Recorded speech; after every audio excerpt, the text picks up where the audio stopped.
जय श्री गणेश। नमस्कार, मैं आचार्य संजय द्विवेदी तुला राशि का सितंबर माह का मासिक राशिफल लेकर आपके सम्मुख उपस्थित हूँ। ये मासिक राशिफल आपके चंद्र राशि पर आधारित है। जिन लोगों का तुला लग्न है उनको भी राशिफल अवश्य देखना चाहिए। सितंबर माह के प्रारंभ में जो ग्रहों की स्थितियां इस प्रकार होंगी। लग्न में केतु होंगे, चतुर्थ भाव में मकर राशि में शनिदेव होंगे, वक्री अवस्था में होंगे। तथा षष्ठम भाव में मीन राशि में गुरुदेव बृहस्पति होंगे, जो कि अपनी वक्री अवस्था में आ चुके होंगे। सप्तम भाव में राहु होंगे, अष्टम भाव में वृषभ राशि में मंगल का गोचर चल रहा होगा। इसी प्रकार से एकादश भाव में सूर्य के साथ शुक्राचार्य की युति होगी। द्वादश भाव में बुध होंगे, जो अपनी उच्च राशि कन्या राशि में होंगे। इस प्रकार से ये समस्त ग्रह स्थितियां हैं। इसी माह में सूर्यदेव का राशि परिवर्तन होगा, जो एकादश भाव से निकलकर द्वादश भाव में प्रवेश करेंगे। यहाँ पर बुध के साथ इनकी युति होगी। इस माह में ही बुध का वक्री अवस्था में आना होगा तथा शुक्राचार्य अपनी राशि का परिवर्तन करके कन्या राशि में प्रवेश करेंगे, द्वादश भाव में प्रवेश करेंगे, जहाँ पर त्रिग्रही योग बनेगा। ये संपूर्ण ग्रह स्थितियां हैं। संपूर्ण स्थितियों का संकलन करते हुए, लग्नेश की स्थिति को देखते हुए ये राशिफल मैं दे रहा हूँ। जो लग्न में केतु का गोचर तथा सप्तम में राहु के गोचर के कारण जो स्थितियां बन रही हैं, उसमें मानसिक तनाव तो निश्चित रूप से रहने वाला है। यहाँ पर आपको कहीं न कहीं कुछ न कुछ स्वास्थ्य समस्याएं भी होती रहेंगी। यहाँ पर शनिदेव के कारण आपकी लग्न बलवान है, ये कोई बड़ी समस्या नहीं होने वाली है, परंतु कहीं न कहीं लगातार कुछ न कुछ आप स्वास्थ्य समस्याओं से जूझते रहेंगे। मानसिक तनाव रहेगा, मानसिक क्लेश रहेगा, अनावश्यक भय रहेगा। मंगल सप्तमेश तथा धनेश हैं। धनेश तथा सप्तमेश का गोचर अष्टम भाव में हो रहा है। यद्यपि यहाँ पर ये कुछ निर्बल अवश्य होंगे, परंतु जब भी कोई ग्रह अपनी ही राशि को देखता है तो उसके भाव के प्रभाव में बहुत वृद्धि होती है। तो धन का भाव तो निश्चित रूप से आपका बहुत प्रबल रहने वाला है। परिवार का भाव भी प्रबल होगा। यहाँ पर परिवार का सहयोग होगा, पारिवारिक संपत्ति का लाभ मिलेगा, धन का आपको लाभ निश्चित रूप से होने वाला है। परंतु यहाँ पर जीवन साथी का स्वास्थ्य कुछ निर्बल हो सकता है।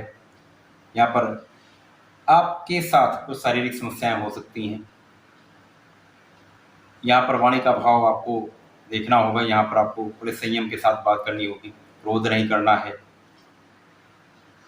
तो यहाँ कुछ चीज़ों का यदि ध्यान रखेंगे तो निश्चित रूप से आप धन का अर्जन करेंगे ही और समस्याएं भी कम से कम होंगी। चतुर्थ भाव में जो शनिदेव का गोचर है, ये अत्यंत प्रबल राजयोग है। केंद्र का शश नामक महाराजयोग बन रहा है, जो अकेला राजयोग इस राशि के जातकों को सबसे बड़ा लाभ दे रहा है। क्योंकि तुला राशि शनिदेव की उच्च राशि भी है। शनिदेव का यहाँ पर सीधा प्रभाव भी पड़ रहा है, चतुर्थ भाव में होकर महाराजयोग बना रहे हैं। तो निश्चित रूप से यहाँ पर आपके कार्यक्षेत्र का भाव प्रबल करेंगे, आपके सुख संपत्ति का भाव प्रबल करेंगे, आपके धन का भाव प्रबल करेंगे और आपको बलवान करेंगे, जिसके कारण आप जितनी समस्याएं चल रही हैं उसमें किसी भी व्यक्ति का टूटना बड़ा सामान्य सी बात होती, परंतु शनिदेव के कारण आपकी स्थिति बड़ी प्रबल है, जिसके कारण आप समस्त समस्याओं को टैकल करते हुए, उनसे जूझते हुए उन पर विजय प्राप्त करेंगे। संघर्ष करते हुए आप विजय प्राप्त अवश्य करने वाले हैं, क्योंकि शनिदेव भी कहीं न कहीं संघर्ष कराते हैं, लाभ भी देते हैं, आपको विजय भी बनाएंगे। संघर्ष यहाँ पर आपके साथ संघर्ष होगा। शनिदेव का संबंध सप्तम से भी है, चतुर्थ दशम का संबंध बन रहा है। जैसा जीवन साथी के साथ संबंधों में समस्या आ सकती है, स्वास्थ्य निर्बल हो सकता है, यहाँ आपको ध्यान रखने की आवश्यकता है। गुरुदेव बृहस्पति जो कि पराक्रमेश हैं तथा षष्ठेश हैं। पराक्रमेश षष्ठेश का गोचर षष्ठम भाव में हो रहा है। यद्यपि ये स्वयं का भाव है, गुरुदेव स्वयं की राशि में है, परंतु यहाँ पर कहीं न कहीं स्वास्थ्य समस्या तो होती ही है। साथ ही साथ यहाँ पर आपका परिश्रम भी कहीं न कहीं कम होगा। क्योंकि स्वास्थ्य समस्याएं होती हैं तो परिश्रम में कमी आती है, आपका पराक्रम उतना नहीं आप कर पाते जितना आपको करना चाहिए, जिसके कारण समस्याएं आने लगती हैं। परंतु यहाँ पर आपके शत्रुओं पर आपकी विजय 100% होने वाली है। आप रोग से, ऋण से मुक्त निश्चित रूप से होंगे।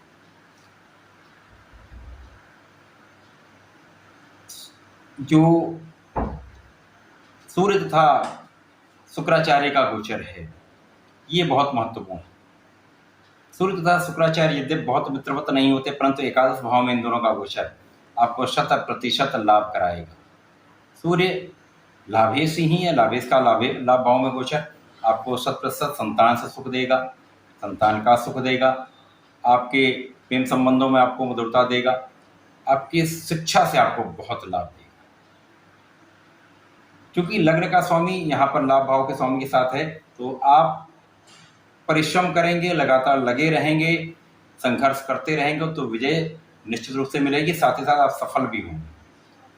तो यहाँ पर शिक्षा का भाव प्रबल है, जिसके कारण आप कहीं न कहीं से एक नया रास्ता निकाल लेंगे, आप युक्ति निकाल लेंगे और आप आगे बढ़ जाएंगे, प्रगति करेंगे। बुध जो कि यहाँ पर आपके भाग्य के स्वामी है, भाग्य के स्वामी तथा द्वादश के स्वामी का गोचर द्वादश में, तो कई स्थितियां जो है आपके लिए नकारात्मक यहाँ पर है। भाग्य का स्वामी द्वादश में है, पराक्रम का स्वामी षष्टम में है, धन का स्वामी अष्टम में है। ये बहुत विपरीत परिस्थितियां हैं, परंतु यहाँ कुछ सकारात्मक भाव, जैसे कि आपका लाभ भाव जहाँ सूर्यदेव लग्नेश के साथ बैठे हैं, इसी प्रकार से शनिदेव जो कि प्रबल कारक हैं, चतुर्थ भाव में बैठ के आपको बल प्रदान कर रहे हैं। तो ये सितंबर माह आपके लिए संघर्षपूर्ण है, संघर्ष से भरा हुआ है, स्वास्थ्य समस्याएं भी हैं, मानसिक क्लेश भी है, तनाव भी है, परंतु यहाँ पर आपको बहुत कुछ सीखने को मिलेगा, आप बहुत कुछ सीखेंगे और इन परिस्थितियों से आगे निकल कर आप विजयी अवश्य होंगे, धन प्राप्ति अवश्य होगी। तुला राशि के जातकों को नियमित रूप से यहाँ पर श्री महादेव की शरण में रहना चाहिए, उनके ऊपर नियमित जलार्चन करें।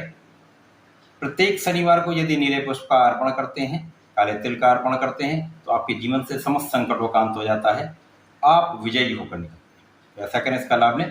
धन्यवाद, नमस्कार।